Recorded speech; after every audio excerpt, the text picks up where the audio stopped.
Hey everyone, we're going to get started now. I am Jake myself on behalf of the Progressive Jewish Alliance. I want to thank you all for being here. Before we get started, I also want to invite all of you this Sunday night. We will be having a Hanukkah party lighting the menorah at 6:30 p.m. at 9 Everett Street. There will be donuts and maybe chocolates as well. I would like to thank the following organizations for co-sponsoring: Apalsa, Harvard Hillel, La Alianza, Jilsa, and Salsa. Seems like a lot of you are excited for this talk, but a little bio on our speaker. Jerome Karabel is a professor of sociology at the University of California, Berkeley. He's the author of The Chosen, The Hidden History of Admissions and Exclusion at Harvard, Yale, and Princeton. The recipient of many awards, he has written for the New York Review of Books, the New York Times, The Nation, the Los Angeles Times, and the New York Times Book Review. Professor Karabel is currently at work on a book tentatively titled Outlier Nation, The Roots of American Distinctiveness and How It Shapes Us Today, which he began as a fellow at the Woodrow Wilson International Center for Scholars in Washington. We are really excited to have Professor Karabel join us today. First of all, I want to apologize about the room. I had discussed it with people and I was certain an audience of this size would not arrive, so my bad, as they say. Let me explain what I'm going to talk about today. I'm in the end going to get to the current lawsuit, but I'm going to provide a lot of historical perspective. So first of all, I want to thank the organizations that invited me here today. And I also want to say I'm really looking forward to the discussion after the presentation. Okay, so I have 4 parts. Part 1 is going to be about the history of the, quote, Jewish problem and the introduction of a radically different system of admission in the 1920s. And you'll note that the system we have today, which was invented in the 1920s, bears a distinct resemblance to what was created in response to the Jewish problem. Secondly, then I'm going to go on briefly to the history of affirmative action, its rise in the 1960s, and the emergence of a counter-movement against affirmative action. Then, thirdly, I'm going to go to the Asian American issue. I'm going to discuss its history at Harvard, which goes back at least to the 80s, possibly even the late 70s. Then, finally, I'm going to make some specific recommendations about what I think a better policy would be. Okay, so the Jewish problem. Well, the context is the 1920s. It's a period of intense anti-Semitism and intense xenophobia. That is the context. And Harvard in particular is worried about Columbia, because Columbia had lost the New York upper class, which fled when the proportion of Jews rose to 40%. So that is Harvard's nightmare. And so Lowell, in 1922, when Jews reached 21%, basically proposes a quota, explicitly, of 15%. He basically faces opposition from the faculty. So, excuse me, in 1922, having failed to get it through the faculty, they changed the admissions form.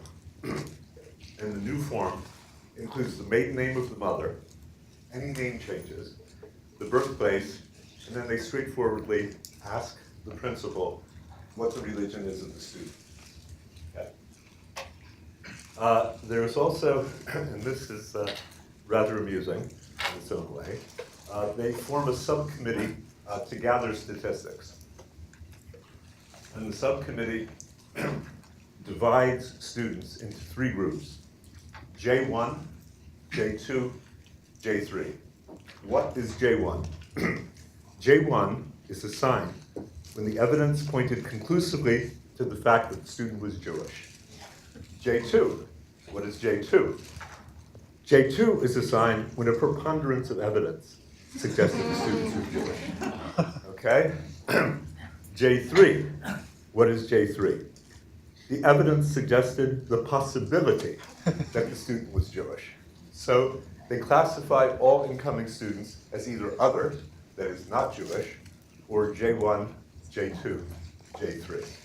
And they do this throughout the controversy. So they gather statistics.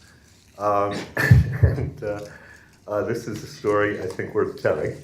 Lowell urges them to form a committee to investigate discipline for offenses of a moral nature. His hypothesis is since Jews are of low character, they will commit more offenses of a moral nature. So, the committee comes back and he writes back to the dean. You have basely gone back on me. Somebody has told me that of the 14 men discussed last year for cheating and lying about it, 13 were Jews. Now you make out there were 12 of them, of whom only 5 were Jews. Please produce at once 6 more. Okay, so you could think this is an extremely isolated incident, but around the same time, Lowell is meeting with a distinguished alumnus, and he tells him fully 50% of the students caught stealing books from the library are Jewish. The alumnus says, how many students were caught? And Lowell says, 2. So you're kind of getting the picture of Lowell's attitude. But the important thing is Lowell's attitude is shared by many of the Harvard faculty and administration and overseers. It's a very common attitude at this point in time. So what happens at this time then is there's a massive Jewish mobilization against the quota. The quota is reminiscent of quotas in Eastern Europe, from which a lot of Jews had originally come. And so Felix Frankfurter of the law school is one of the chief people mobilizing against Lowell, but he's also joined by Charles W. Eliot, Lowell's the former president and Lowell's arch nemesis, because Eliot embodies an entirely different worldview. Eliot had been against American imperialism, the sanction of the war. Lowell was in favor of it. You could run down the line. They are totally different wings of the ruling group. So, what happens? Well, they decide they're going to adopt policies that they think their neutral application will limit the number of Jews. So they come up with a plan that if you've graduated from a high school in the West or the South, and you're in the top 7th, you'll get in. Now, you note that the West and the South had very few Jews at this time. So the thought was geographical diversity would help solve the problem, the Jewish problem. Turned out, by the way, that a lot of the students in the top 7th actually turned out to be Jewish anyhow.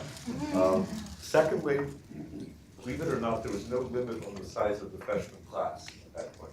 It would fluctuate depending on how many people passed the entrance exam. And in general, this is the key, if you pass the entrance exam, you've taken the right courses in high school, graduated, you would get in, period. If you didn't, well, you almost always wouldn't. Sometimes you could be put on probation.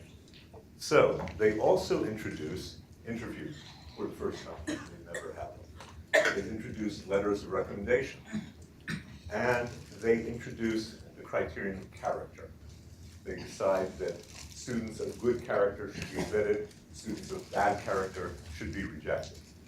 So, let me see here.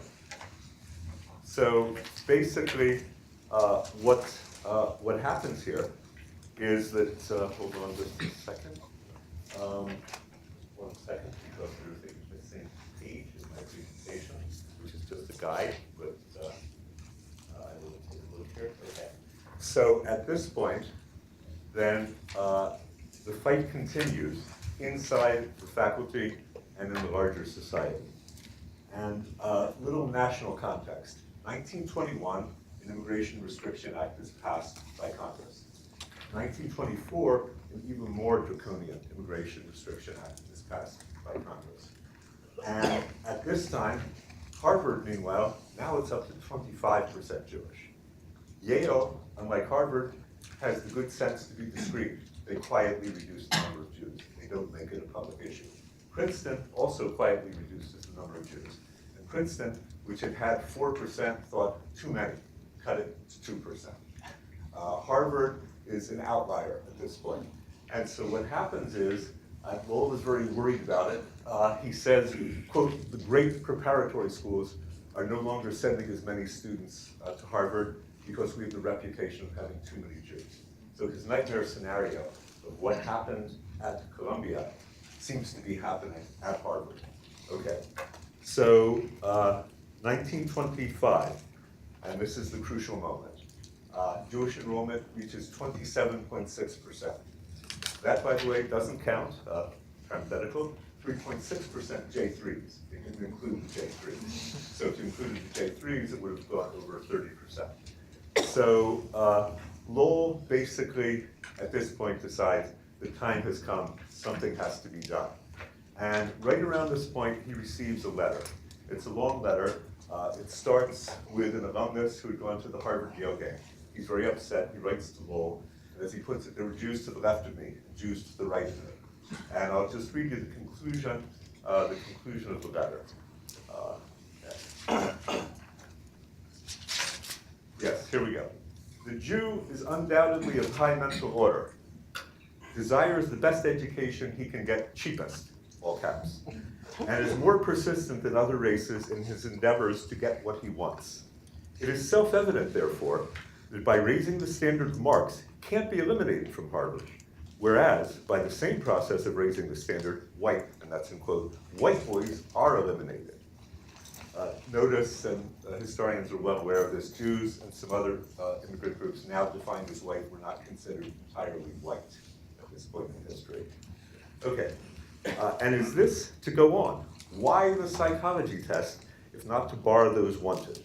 Are the overseers so lacking in genius that they can't devise a way to bring Harvard back to the position it's always held as a white man's college? Lowell gets the letter, and he responds graciously. He says, "You know, people are coming around to the position I was right back in 1922, and so I appreciate your letter." Okay, so at this point, it actually happens. And what they do, and the Board of Overseers approves it, there's a faculty committee on how they're going to pick people, given that the size is limited now to 1,000 students each year.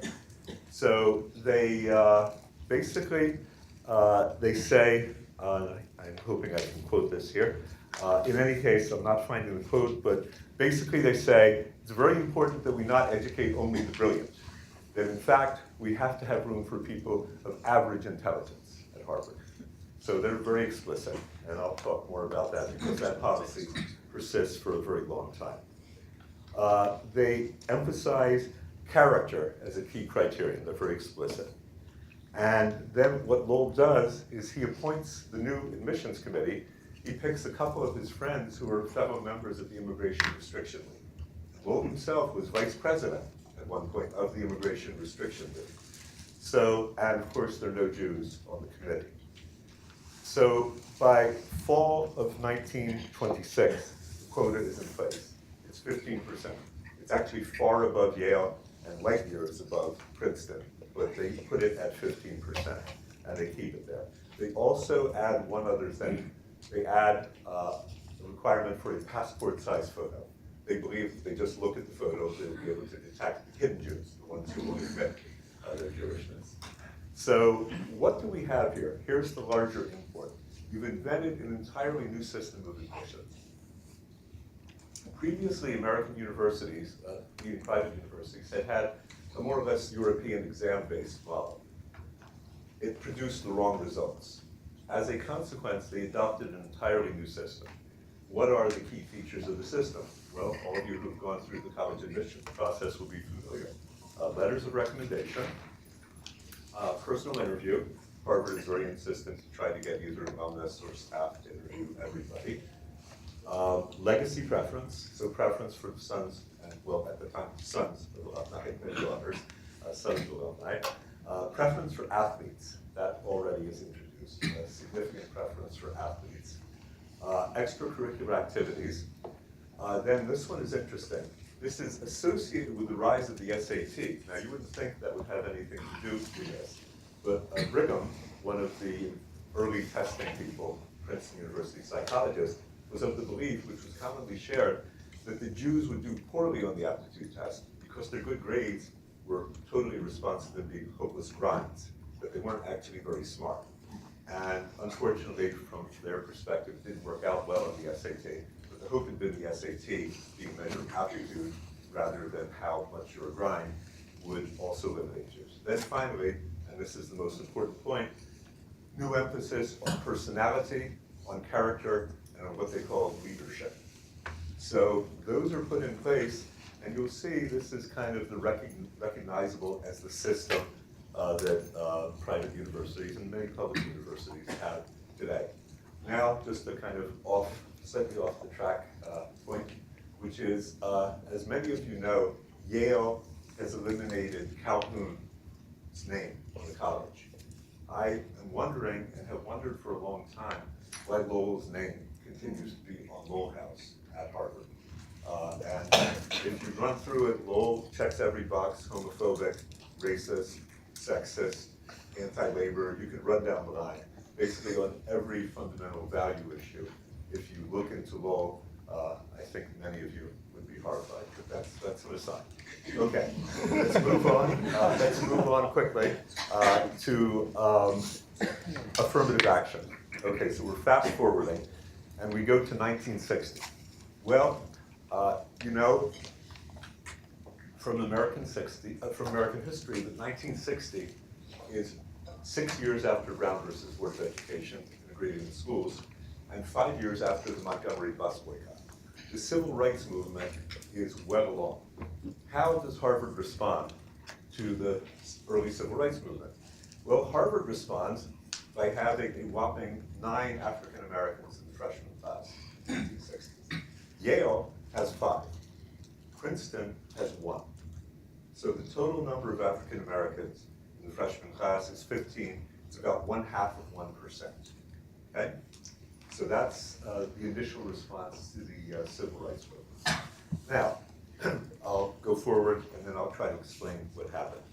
1970, Harvard, 98 African Americans. Yale, 83. Princeton, of all places, 103. Total 280. So you go from 15 to 280 in a single decade.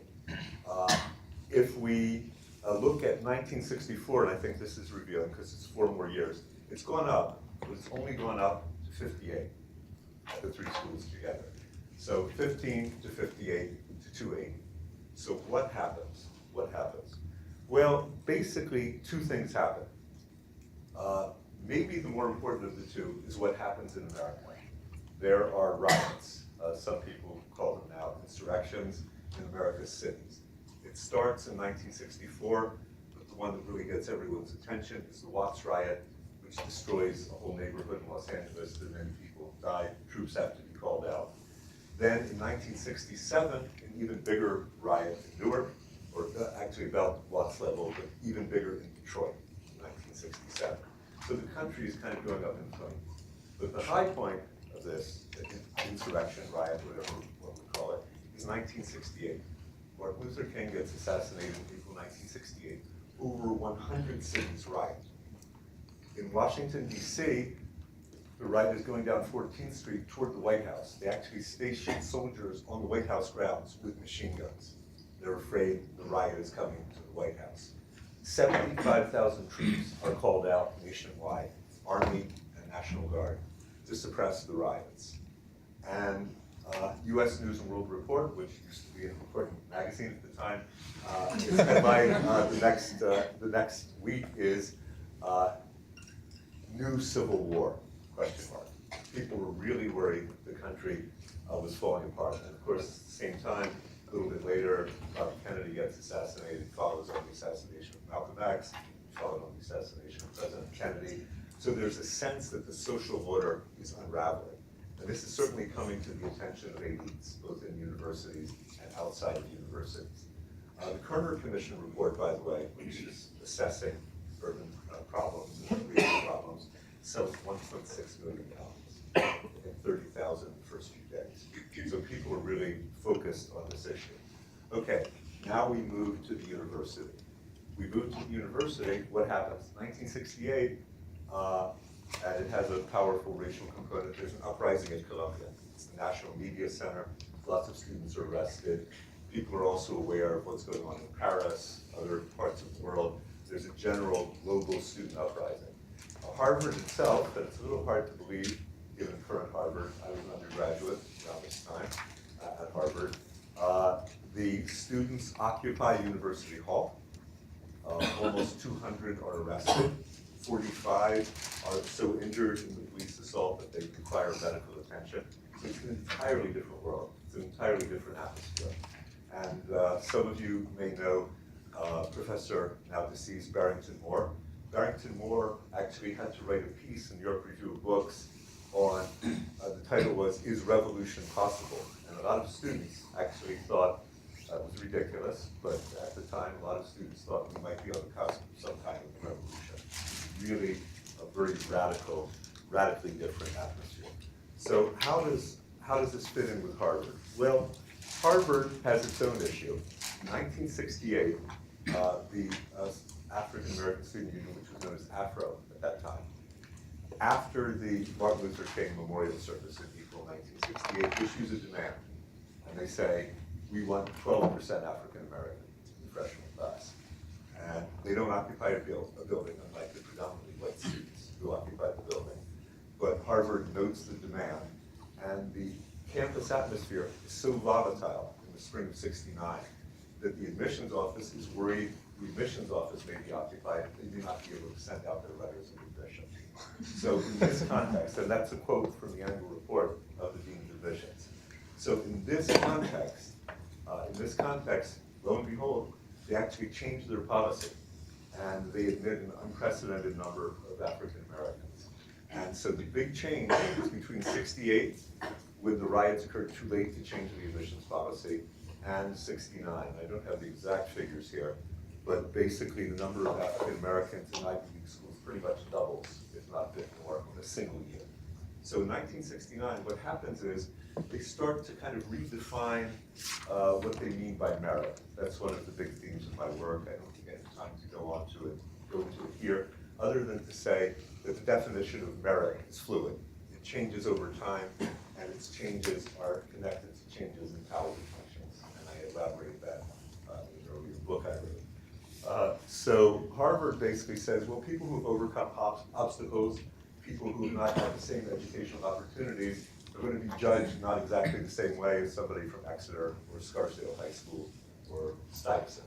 So they basically kind of redefine merit, and they also redefine what they're trying to do, basically saying that they need to provide, and this is very explicit, it's most explicit at Yale. Kingman Brewster is a very interesting figure, that America needs a new leadership class. That America's leadership class can't be all white. It's no longer tolerable. And so if it's going to have a new leadership class, well, who better than help provide it than these self-important institutions like Harvard, Yale, and Princeton. So they think they have a big role to play in providing this new leadership class, which they see as providing a bridge between the white establishment and the black community, the black neighborhoods. So they very explicitly decide they're going to be part of the process that addresses this problem by creating a new black elite.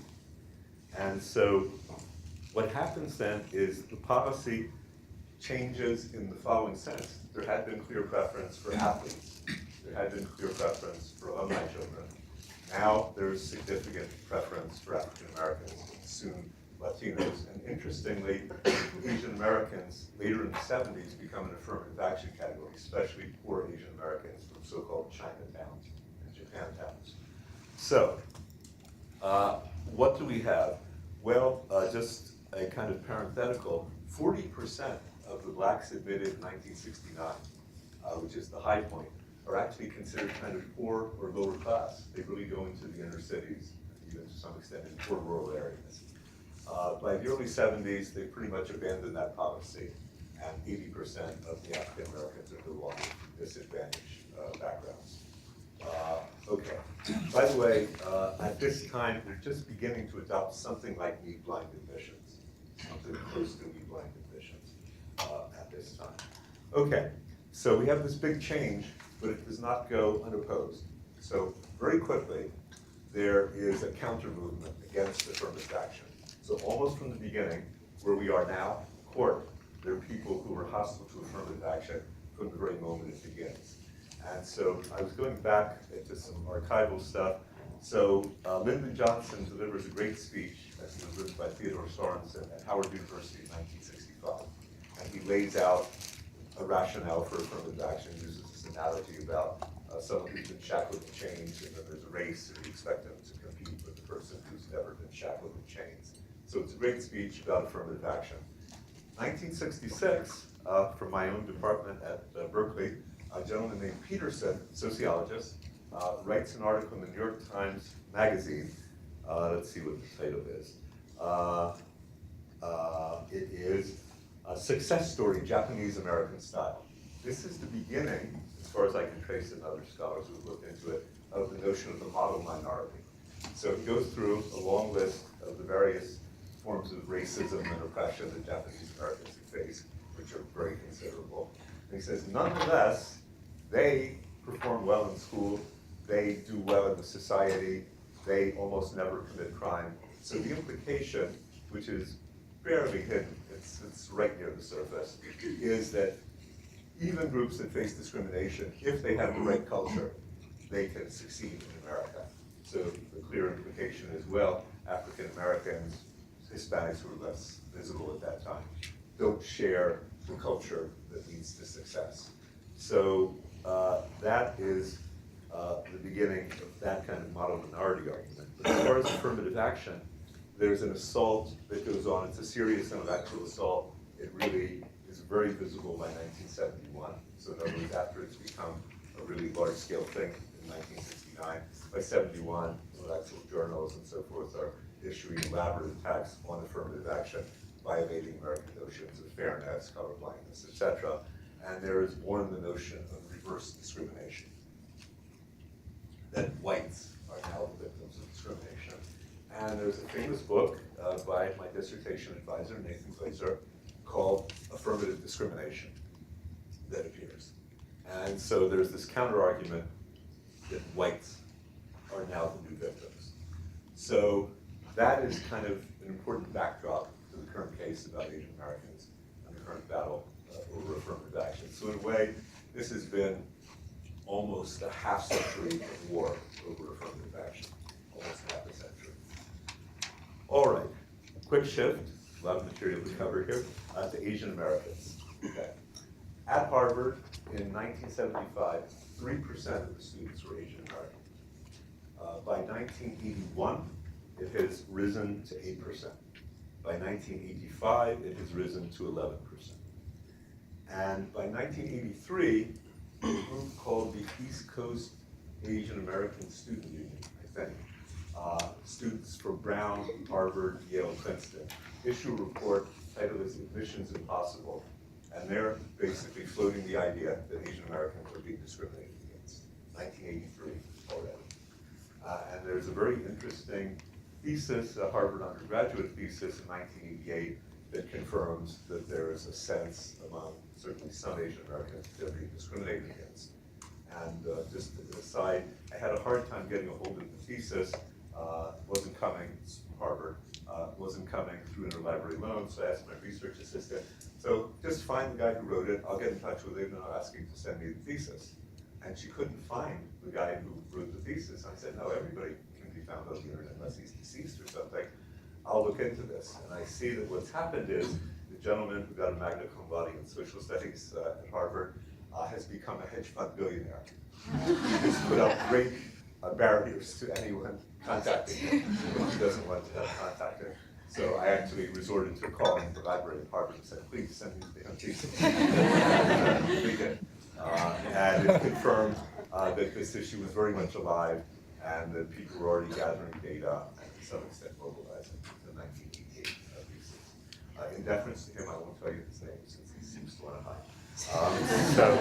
Okay. So, important case here, very important case, which is, of course, the Baki case. And that comes up in 1978. And let me see if I can find the relevant. Yeah, here we go.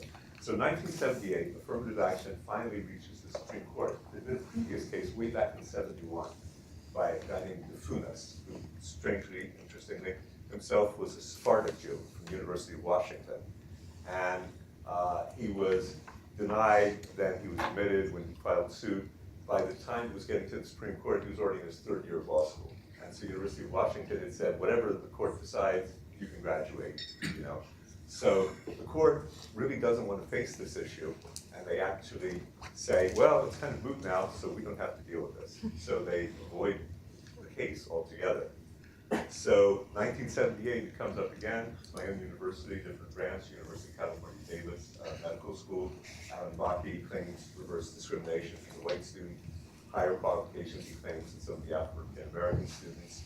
And indeed, Davis did have a quota. It was not an imaginary quota, they had a real quota. They're going to admit X number of African Americans. So he filed suit, and so the court is bitterly divided on this issue. 4 of the justices say, down with affirmative action, violates equal protection, 14th Amendment. 4 of them say, no, affirmative action is entirely appropriate. And let me read you from some of the opinions, because it shows how far we've come from 1978. So the majority opinion, written by Justice Brennan, says, we cannot let colorblindness become a myopia which masks the reality that many created equal have been treated within our lifetimes as inferior, both by the law and their fellow citizens. And then the justices conclude, government may take race into account when it acts not to demean or insult any racial group, but to remedy disadvantages cast on minorities by past racial prejudice. So let me repeat that. But to remedy disadvantages cast on minorities by past racial prejudice. And I do have to say, the other book I'm working on now, which is kind of a history of what made America different from other democratic capitalist countries, the history of racial oppression is, I of course know was brutal and persistent, but the level of racial oppression between slavery following Jim Crow, then kind of institutionalized or structural racism even after Jim Crow, it's a remarkable history. It includes a lot of violence, a lot of lynching and death and so forth. It includes exclusion from opportunities, both in education and in the labor market. But I think America has had a hard time recognizing that history and coming to grips with it. So let me read you 2 more of the concurring opinions. So they're just adding their own point of view in addition to the opinion they took. So Justice Marshall, the only African American on the court, quotes, it is more than a little ironic that after several hundred years of class-based discrimination against Negroes, the court is unwilling to hold that a class-based remedy for discrimination is permissible. Then Justice Blackmun, he's very explicit. He ends his remarks with, we cannot, we dare not let the Equal Protection Clause perpetuate racial supremacy. So basically, the history of affirmative action would be entirely different if they got the 5th vote, if that had been enshrined in law. But they didn't. They couldn't get the 5th vote. So it all comes down to Justice Powell, Southerner, actually had gone to segregated schools in Virginia. And Justice Powell decides he's going to kind of thread the needle. He's going to permit Harvard to take race into account. But the rationale of remedy for past discrimination he judges to be totally illegitimate. He takes it off the table. It is no longer a legally legitimate reason to have affirmative action. The reason to have affirmative action now is diversity. So now the diversity defense becomes really the only legal avenue to protect affirmative action. And that becomes law, and then it gets validated again in the Bruder case in 2003, and again in the Fisher case, I believe 2014, I'm not sure about that. So that's now the law. And so universities that want to have affirmative action have to have a clear diversity defense. But the idea basically that is somewhat analogous to the idea of reparations, and I don't know if people have read Ta-Nehisi Coates' piece on reparations in the Atlantic. It's a great piece. I think the fact that not only there have never been reparations, but that it's not even politically possible to talk about reparations is a further sign that America, unlike how the Germans have come to grips with their history of World War II, we have not really reckoned with our actual history. So, back to Asian Americans, but that's the context now of all debates about affirmative action. So, 1988, same year this thesis is handed in, the Office of Civil Rights of the U.S. Department of Education begins an investigation into Harvard. Is it discriminating against Asian Americans?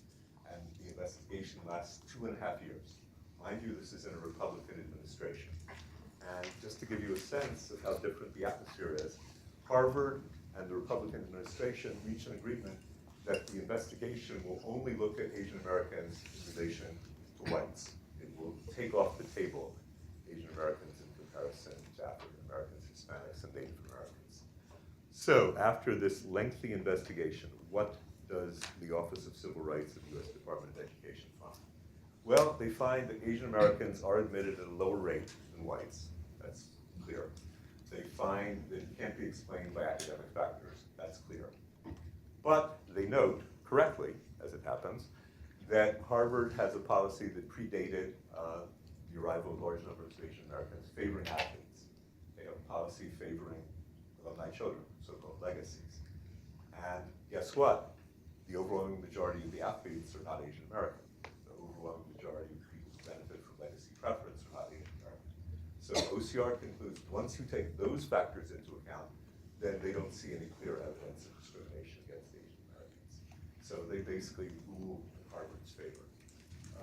As you might imagine, a lot of people were unhappy with the ruling. Certainly some Asian American groups were unhappy with it. I was one of the people unhappy with it for related reasons, which is I noted, and I wrote a piece in the New York Times with a colleague named David Karen, basically arguing that what they've done is kind of enshrine affirmative action for privilege by basically saying legacy preference is totally permissible. So now we get to the current case against Harvard, Students for Fair Admission to Harvard, I believe it's called. All right, so the person filing the suit, and many of you will know this already, is a gentleman named Edward Blum. He's a long-time, very militant foe of affirmative action. He's done everything he humanly can to get rid of it, and he was behind Fisher filing suit against the University of Texas. So he basically has been looking at any way he can to get rid of affirmative action.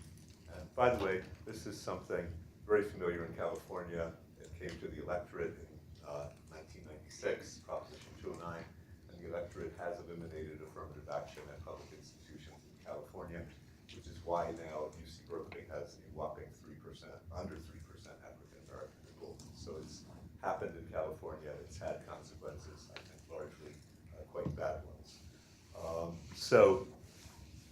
He now is following, I have to in a way give him some credit or admiration from a different angle, which is he's following a classical legal strategy and political strategy, which is choose an unpopular, powerful institution, Harvard. Then you choose a sympathetic victim, Asian Americans subject to discrimination. So you have the powerful institution, the morally, righteous victim, and you file a suit. So what this does is it's redefined the fight, because the previous cases are somehow whites facing reverse discrimination against African Americans above all. Now are actually Asian Americans facing discrimination because whites are being given preferential treatment. However, if you look at the suit, and I have read the suit, if you look at the suit, they make clear their ultimate objective is the elimination of affirmative action, period, for all groups. But they're focusing on the white-Asian difference, although not only if you look at the data from the trial. Okay, so what has the evidence from the case revealed? The first thing to say is I have written a book about this topic, and I learned all kinds of things I didn't know. I wish this data had been available when I written my book. It really is a treasure trove of information on admissions. And it tells you things that previously were really hidden. Secondly, by doing that, it gives us an opportunity to assess all of Harvard's policies, not just the issue of Asian Americans, and to kind of see if it might follow a somewhat different path. what does it find? Well, the first thing is it makes clear what's obvious, which is academic excellence is by far the only thing that they're concerned about in picking their freshman class. And in fact, if you just know people's academic qualifications, it will do a rather, well, quite bad job of predicting who actually will be admitted. That is very clear from the data. So what is Harvard doing? It is a university, it's a great university, it has brilliant faculty. What are they doing? Why are they not picking the most brilliant students? And by the way, it's a long-standing policy, people may not believe this, but I have documentation, that as late as 1960, they did have a quota, but the quota was on what they called intellectuals. And they basically said, we're not going to clog up more than 10 to 15% of the class with intellectuals. That is to say, people admitted only because they are academically brilliant. We're just not going to do that. And then they said, and this is ironic for reasons I'll explain, that even people who are totally brilliant, look like future Nobel Prize winners, if they will not be admitted if they show, quote, serious defects of character or personality. So I then happened to see that in 1959, Cold War, Sputnik era and so forth, they did an experimental program to admit some people straight out of high school. And they actually listed the names of this small group of people, basically scientists and mathematicians, admitted straight out of high school. And I looked at the names, I thought it was unlikely I'd recognize any of them, because I don't know that many mathematicians and scientists. And I see there's one name, and I say, I think I've seen that name. I'll mention the name, and then I'll explain who it is. The name was Theodore Kaczynski. And so I guess if he had defects of personality or character, they weren't visible in the admissions office. So what are they doing? What are they doing? Well, I think what they're doing is pretty clear. Yale was very explicit about this. Yale admitted about 1,000 people a year, and the slogan was 1,000 leaders a year. Yale is educating America's leaders. So what do they mean? Well, basically they mean the people who occupy high or ideally commanding positions in the economy, the polity, and other major institutions in America. That's their purpose, is to find those people, educate them, have a relationship with them. That's what they're trying to do. So this is basically, if you were Marxist, you'd call this the ruling class. If you were C. Wright Mills, you'd call it power elite. If you're Harvard, you call it leaders.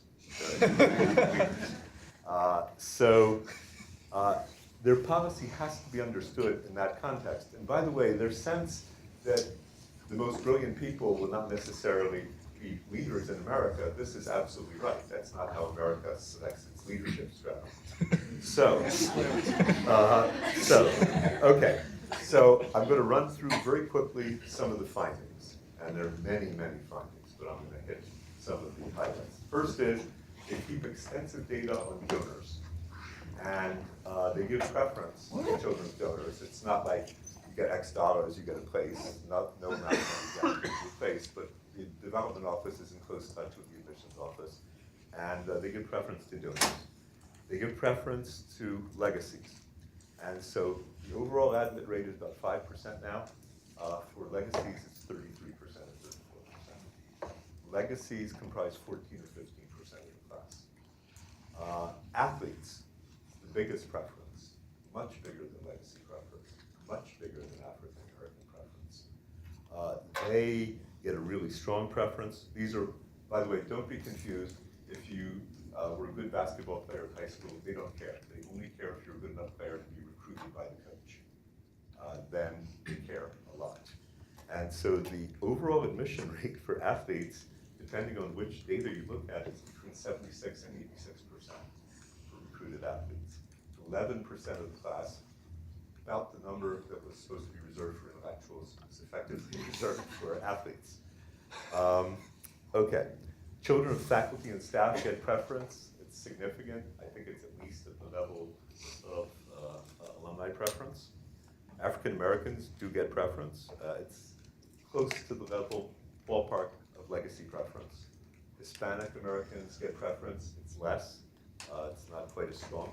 And then this is very interesting because Harvard makes a big thing about low income, first generation, socioeconomically disadvantaged. Actually, if you look at the data, it's a very, very modest group of what Harvard calls itself. It's really modest. It's weaker than all the others. And by the way, this is consistent with some research by William Bowen, former president of Princeton, that the socioeconomic tip for all the fanfare is weak. Okay. What else? Well, it's pretty obvious. The admitted class looks nothing like a class that would be admitted on academics alone. Nothing like it. Personal rating does carry a lot of weight. The personal rating, the elusive and somewhat subjective personal rating. It's very well known, it's been publicized. Asian Americans score lower on the personal rating. Overall, they score higher on the academic rating. That is established. Okay, so what does this add up to? The preferences, which Harvard calls tips. Here's the rank order.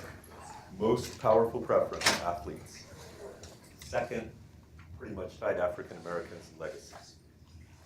Fourth, then Hispanics. Last, socioeconomically disadvantaged. Now, what about the personal rating? They have a separate extracurricular rating, and they have an academic rating. Well, the personal rating outranks the extracurricular rating, and they both outrank the academic rating in terms of who gets it. They carry more weight. This is done through some fancy statistics. Okay, so what's my generalization about this? My generalization is you can look at the admissions pool is divided into two groups. You have this minority, and I don't have an exact figure, that enjoys a tip or more than one tip. So if you're a legacy and an athlete, you have 2 tips. The people who have tips are far better situated than the great majority of applicants who have no tip of any kind. So if you're just an ordinary person, not a legacy, not an athlete, not a minority, don't have any tips, then you are in a group that I'm sure, I don't have exact data, has an admission rate of lower than the 5%. So there's the kind of people who enjoy what a friend of mine called categorical advantage, and the people who enjoy no such advantage. I'm aware, by the way, you have classes, so I hope some people are able to stay for discussion, but I'm aware people also have to go. All right, now we get to the concluding part, which is my specific recommendations. And let me say here that the trial affords a remarkable opportunity, it's a real treasure trove of data, to review all of what Harvard is doing, not just on affirmative action. And I'm a graduate of Harvard College, I'm a graduate of the PhD program in sociology, and what I'd like to see is my alma mater live up to its highest ideals. Put simply, I'd like to see my alma mater do the right thing. I don't think that's happening now. So I'm going to offer 5 specific proposals for changes in the admissions policy, and I think this applies equally to the Stanfords, the Browns, the Princetons, the Amherst, et cetera, all the institutions that are broadly in this category of highly selective private institution. First, I would eliminate absolutely all special consideration for the children of donors. I think all you have to do is think about this. Well, it's a textbook example of corruption. You offer money and try to get a favor. It's the operational definition of corruption. So imagine if you're in France or Japan and a child is trying to get into École Normale Supérieure or Tokyo University. If you offer money to try to get them a place, that's actually a crime. It's a crime, and it could land you in jail. It would be justified. So it's a great American peculiarity that you can do this and try to influence your chances of getting into an institution, which, by the way, I will note, it's hundreds of millions of dollars of federal money. So this idea that it's a private institution, so it doesn't matter. In any case, it's an ethical issue. I think it's totally inappropriate. Secondly, I would say the same thing for legacy preference. By one account of the world's 10 leading universities, 5 have no legacy preference. Those institutions are Oxford, Cambridge, MIT, Caltech, and my own institution, UC Berkeley. We're all doing okay. We are managing without legacy preference. And Harvard now has an endowment of $39.2 billion. If you went back a while, they never imagined they would have this much money. And so I say with considerable confidence that if they were to eliminate legacy admissions, it's hardly the only reason people give money to Harvard. Harvard would be fine, it would flourish, life would go on. They could do it. It would be very simple and straightforward.